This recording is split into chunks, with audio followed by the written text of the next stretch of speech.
Welcome, Aquarius. This is Regina from Pacific Tarot, getting ready to do a reading for you. I'm doing this during the full moon in Taurus.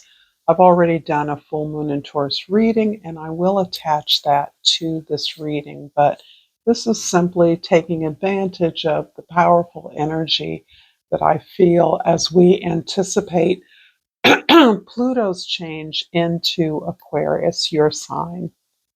A lot of fixed energy that is perhaps creating a lot of resistance or certainly fear around the changes that we're experiencing or that we feel we need to make.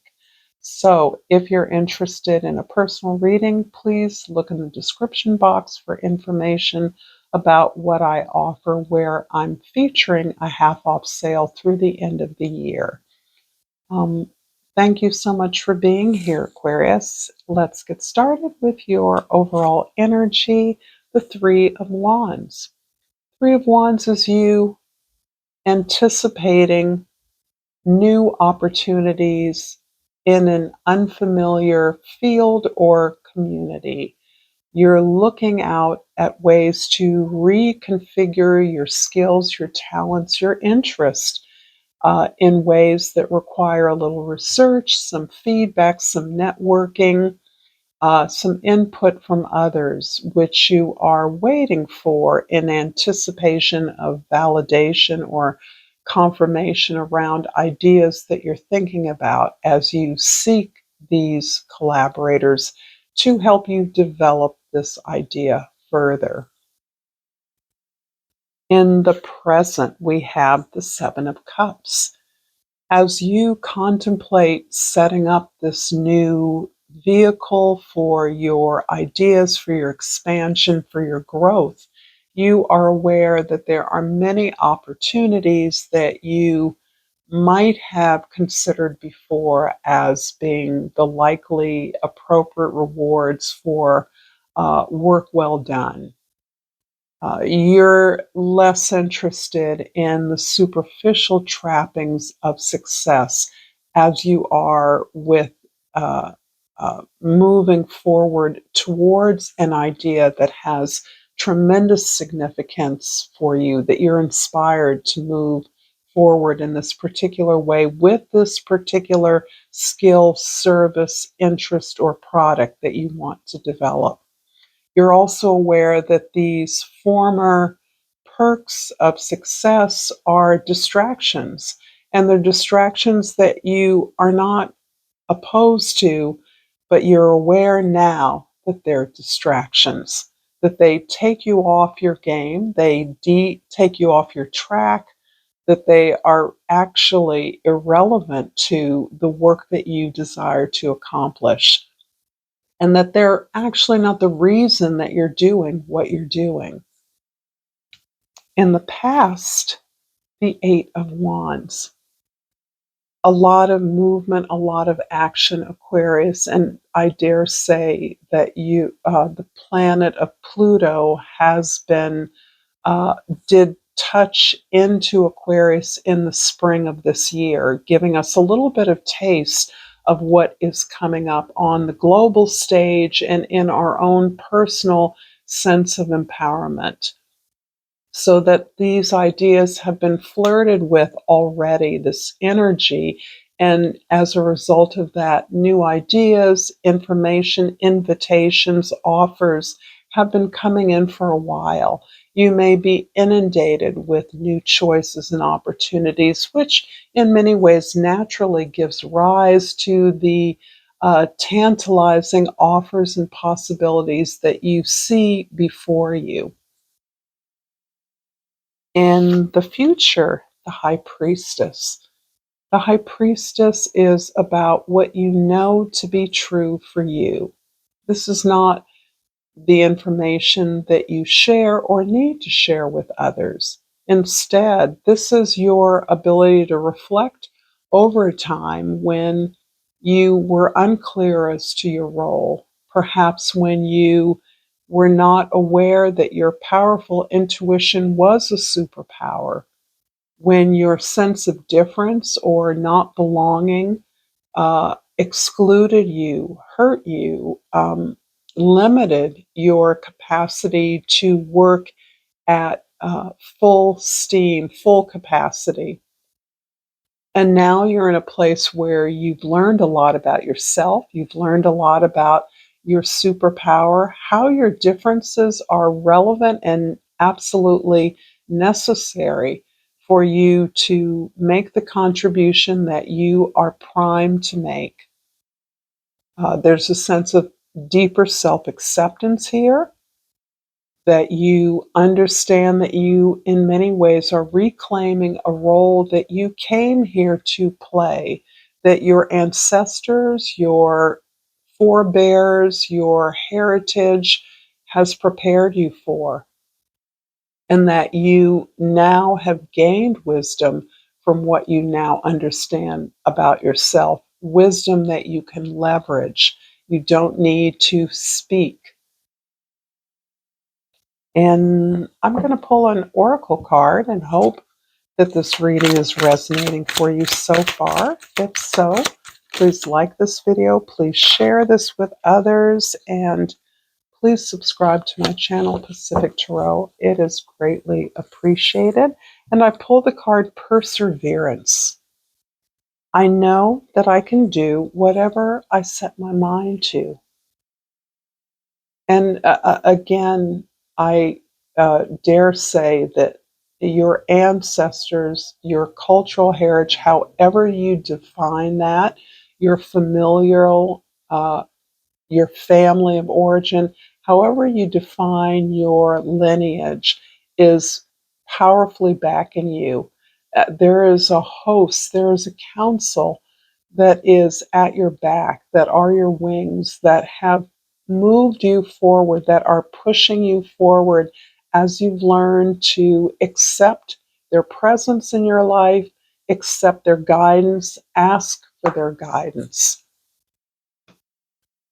I'm going to clarify the Seven of Cups in the present with the Temperance card and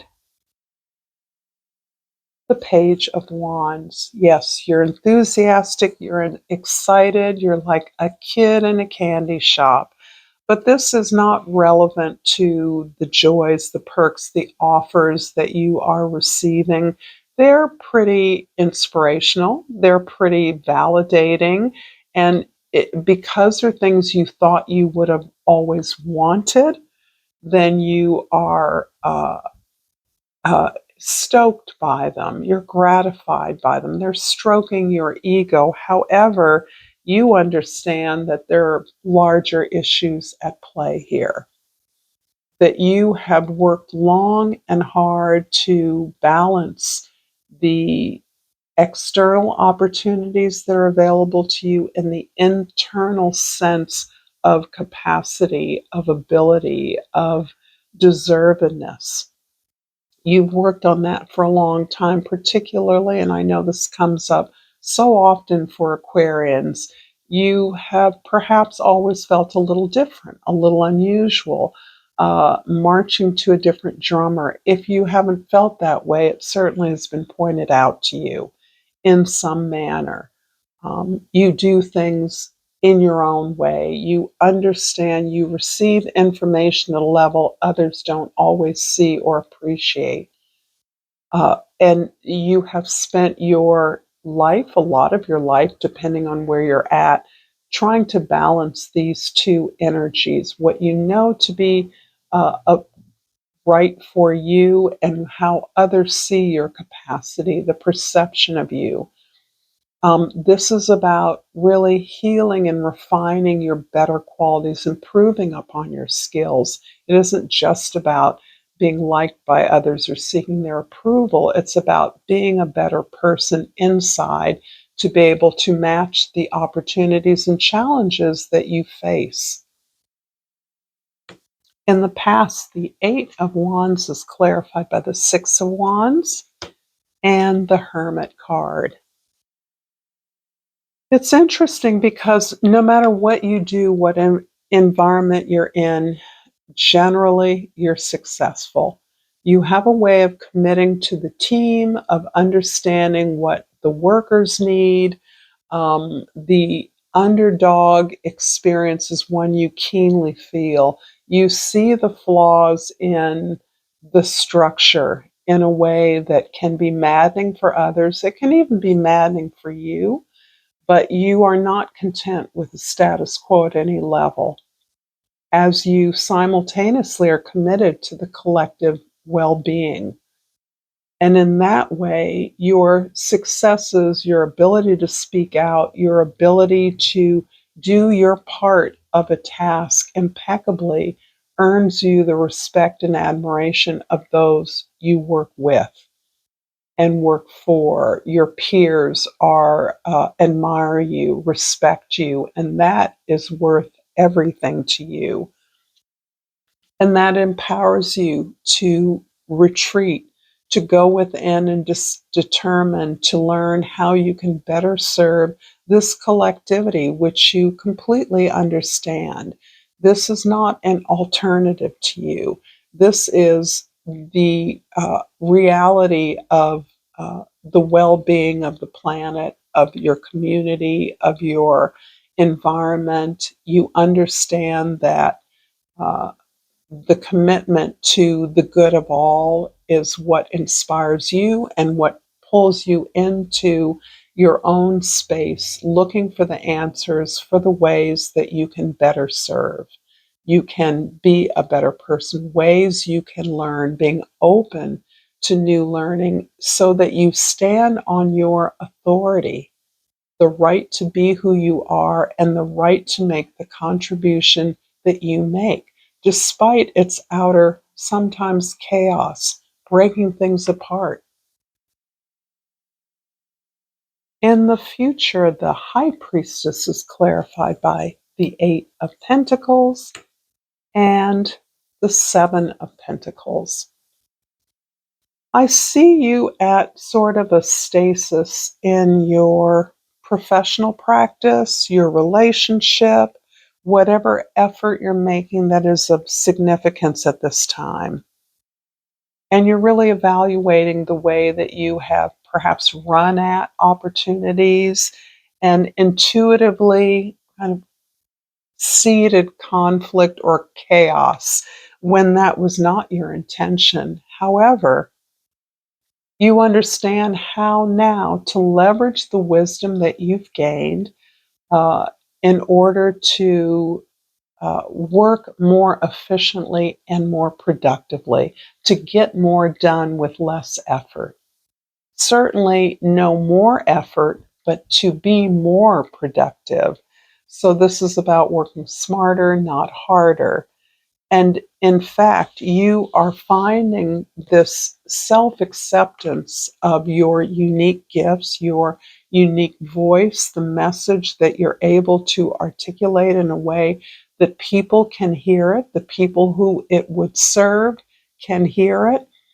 This is motivating you to work with greater discipline, greater structure to improve upon your own skills and qualities, particularly of presentation, how you talk to others, how you talk about what's important to you in a way that allows others in, and ways in which you understand that this is simply preparing you and others for the work that you're creating, for the opportunities that you're manifesting for a better world. This is you working in a way out of your passions in a way that becomes a love of craft, that becomes a love of your work, that you do it not for its rewards, but because it's the right thing to do. And that the vision of a better world, a stronger community, a more loving environment, a more supportive, sustainable environment are the goals that are ultimately what are most significant to you. I'm going to finish up this reading, Aquarius, with a chakra wisdom and hope that you've gained some insight from this reading. And out flew the oneness card. You are part of the universe and always will be. This is so relevant to your sense of a righteous belonging in the world, Aquarius. Thank you for this beautiful message. The crown chakra is activated.